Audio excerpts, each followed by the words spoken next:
السلام عليكم ورحمة الله وبركاته. بسم الله والصلاة والسلام على رسول الله. وكالعادة بيراميدز الزبون المفضل لدى الزمالك، لعب كويس هيخسر، لعب وحش هيخسر، الزمالك كان كويس هيكسب، الزمالك كان وحش برضه هيكسب. 86 دقيقة من الفشل الكروي من الفرقتين. هيجي واحد يقول لي ازاي فشل كروي ومع ان الزمالك كسب وخد الثلاثة بونت؟ لا، ال 86 دقيقة دول من الزمالك من بعد الجون ما جه في الدقيقة 3 اللي جابه مصطفى شلبي وسجل أول هدف ليه مع الزمالك. بعدها الزمالك فشل في ال 86 دقيقة دول انه يقف قدام الهجوم بتاع بيراميدز، انه يصمد قدام هجوم بيراميدز. ازاي يا عم؟ ده ما دخلش في الزمالك جون. ايوه، ما هو ما دخلش في الزمالك جون، لكن الزمالك لو بيدافع صح ما كانش هيبقى مان اوف ذا ماتش واحد زي محمد عواد. وفشل هجوميا الزمالك في ان هو يعزز الهدف الاول اللي جابه في الدقيقه 3 اللي كان يقدر يجيب بيه الهدف الثاني والهدف الثالث اللي يريح الفريق. الفريق لما بيجيب جون في الدقيقه 3 يقدر يبقى هادي ويقدر يفكر صح، بدل الصربعه اللي بتبقى في الاول وعديت مرحله جس النبض بتاع الفريق اللي قدامك. طيب انت ما عززتش ليه بجون تاني وجون تالت وجون رابع وخلصت الماتش وموتت الماتش اكلينيكيا؟ دي مشكله كانت عند الزمالك حاليا في الماتش ده. طيب بيراميدز فشل هجوميا في ان هو يترجم كل الهجمات بتاعته قدام الزمالك ان هو يقدر يجيب جون، يقدر يتعادل، يقدر يرجع تاني للماتش. وطبعا ده طبيعي جدا مع تركيز جونياس وبالاخص قدام الزمالك، لان الزمالك من زمان راكب بيراميدز نفسيا ومعنويا وكرويا. واحد هيجي يقول لي ازاي فشل الراجل ده؟ الفريق كسب ماتش وكسب الفريق كبير زي بيراميدز. اقول له ابعد بقى انك انت اتفرجت على الماتش وان الزمالك خد الثلاثه بونت والدنيا الجميله دي كلها. اتفرج بقى على اعاده للماتش من بعد الدقيقه 3، من بعد ما مصطفى شلبي جاب جون، وطلع لي رايك في التحركات، طلع لي رايك في التغييرات، طلع لي رايك في الجمل، طلع رايك في الادوار. معلش، الزمالك مش فريق صغير، الزمالك هو الفريق الكبير. الزمالك مش بتاع الفعل، مش بتاع رد الفعل، الزمالك هو دايما الفعل. الزمالك ليدر على اي فريق بيلعب قدامه في الملعب. فمش عشان جبت جون وقدرت انك انت تحافظ عليه بفضل الجون بتاعك بواحد زي عواد وكسبت الماتش تيجي تقول بقى ان الزمالك ما فشلش في ال 86 دقيقه دول. لا، الزمالك فشل في ال 86 دقيقه انه يعرف حتى يحافظ على الجون. بس لو مش عواد متالق ومان اوف ذا ماتش في الماتش ده ما كنتش هتقدر تكسب فريق زي ده، وكنت هتخش في دوامه فيما بعد الماتش ده انك انت اتعادلت وانك انت فاقد عن الصداره 4 بونت، وانك انت كنت ممكن تتعادل ماتش زي ده او كنت ممكن تخسر ماتش زي ده. كان الموضوع هيوسع منك وهتبدا تتكلم بقى في ازاي السكواد ده كله والناس دي بره قاعده والناس اللي بتلعب وازاي الكلام من ده كله وازاي انت مثلا فقدت حاجه زي كده. طيب نيجي بقى لبيراميدز. بيراميدز فريق امكانياته عاليه، كفريق كسكواد امكانياته عاليه، واللعيبه اللي فيه الكواليتي بتاعهم عالي جدا جدا جدا. بس كل لعيب لوحده، يعني كواليتي كل لعيب عالي جدا لوحده. مفيش ربط بين الخطوط، مفيش حد يقدر يشيل فريق لوحده، مفيش خطه معينه، مفيش هجمات معينه، مفيش جمله معينه بتتنفذ في غياب عبد الله السعيد. وعبد الله السعيد اللي كان غايب النهارده. وطبعا ده طبيعي، والطبيعي الاكتر من كده ان يعني طبيعي ان لعيب يغيب، والطبيعي الاكتر من كده ان عبد الله السعيد هيجي يوم ويعتزل. عبد الله السعيد 36 او 37 سنه، يعني يوم اعتزاله قريب جدا. طب هل بيراميدز او تكيس جونياس او الاداره بتاعه بيراميدز مجهز بديل للوقت ده القريب ده؟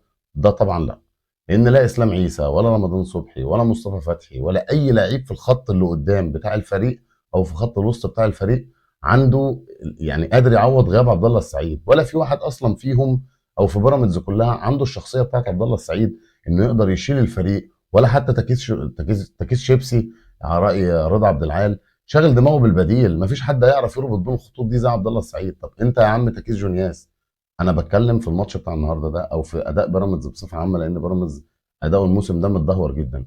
طب انت مش مجهز ليه بديل لواحد زي عبد الله السعيد؟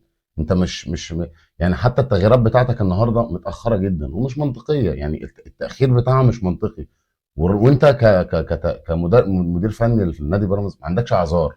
ما عندكش اعذار يعني ايه؟ يعني انت مش لسه متعين مثلا او ماسك الفريق بقالك 3 4 ماتشات، لا انت من نص الموسم اللي فات واقف على الفريق وعارف مين اللي ومشيت ناس من الفريق وجبت ناس من الفريق. يعني انت راجل فاهم السكواد بتاعك هيمشي ازاي. فين بديل عبد الله السعيد في بيراميدز؟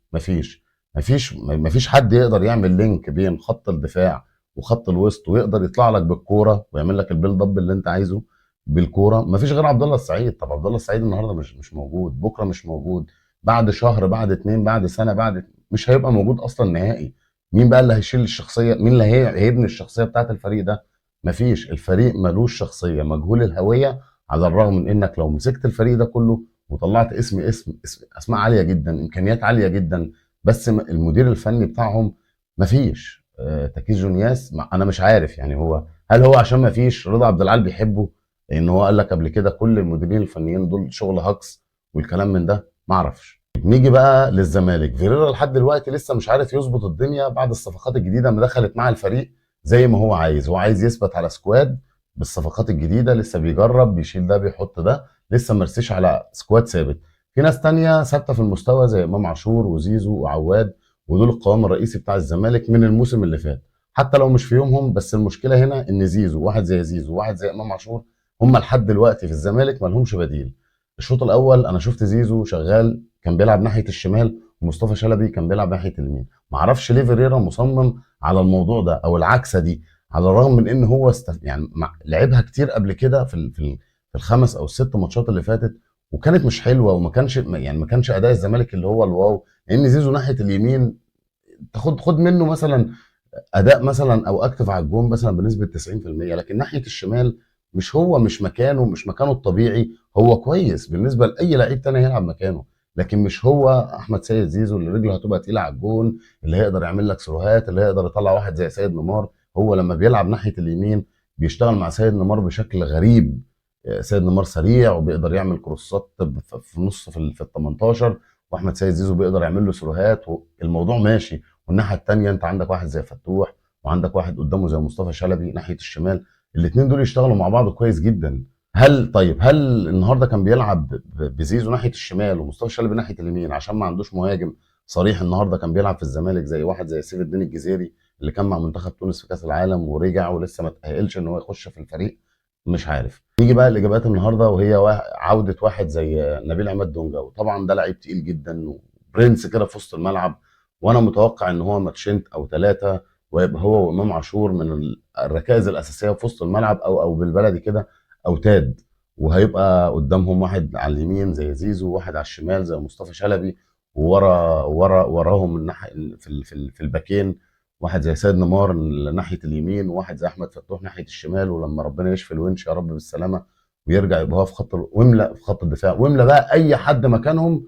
لا هيبقى سكواد مرعب يعني. تاني إيجابية النهاردة وهي رجوع واحد زي سامسون إيكينولا بعد فترة كبيرة من الإصابة وغياب طويل جدا مع الزمالك. رجع النهاردة وشارك، لسه الأداء ما اتحسنش لسه عشان لسه راجع من الإصابة.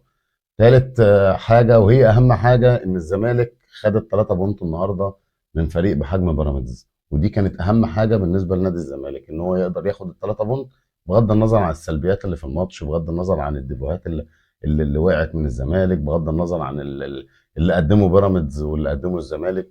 والاهم برضو من ده كله ان اغلب المصابين في نادي الزمالك رجعوا. تاني حاجه ان فيريرا بيحاول يجدد افكاره. يعني الزمالك بدا الموسم او بدا الدوري السنه دي ب 3-5-2، دي لعبها في اول ماتشين.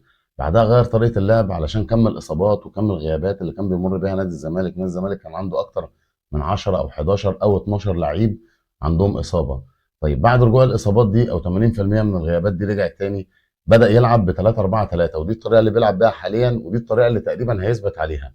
هي دي الطريقه اللي بتدي للزمالك حاليا، بتدي له مرونه في الادوار، وبالاخص في الاجنحه، انك تطير سيد نيمار ومع زيزو، وانك تطير واحد زي احمد فتوح ومعاه مصطفى شلبي قدام طالع. بس بنشوف ثنائيات في الوينجين دول او في الخطين دول ممتازه جدا. مع رجوع واحد زي دونجا في خط الوسط هيثبت الموضوع شويه، وهيدي حريه لواحد زي امام عاشور ان هو يتقدم. في بقى ايجابيه ممتازه جدا في نادي الزمالك، ان نادي الزمالك معتمد الفتره اللي فاتت دي او من ساعه وجود فيريرا على التصويب، على الجون مباشر. ساعد واحد زي وده يعرفك ان ده شغل مدير فني، مش يعني مش منك انت عندك القدره انك انت تشوط، لا. مصطفى شلبي النهارده واخد اوامر وتعليمات من الجهاز الفني او من فيريرا ان هو وقت الكورنر يطلع بره.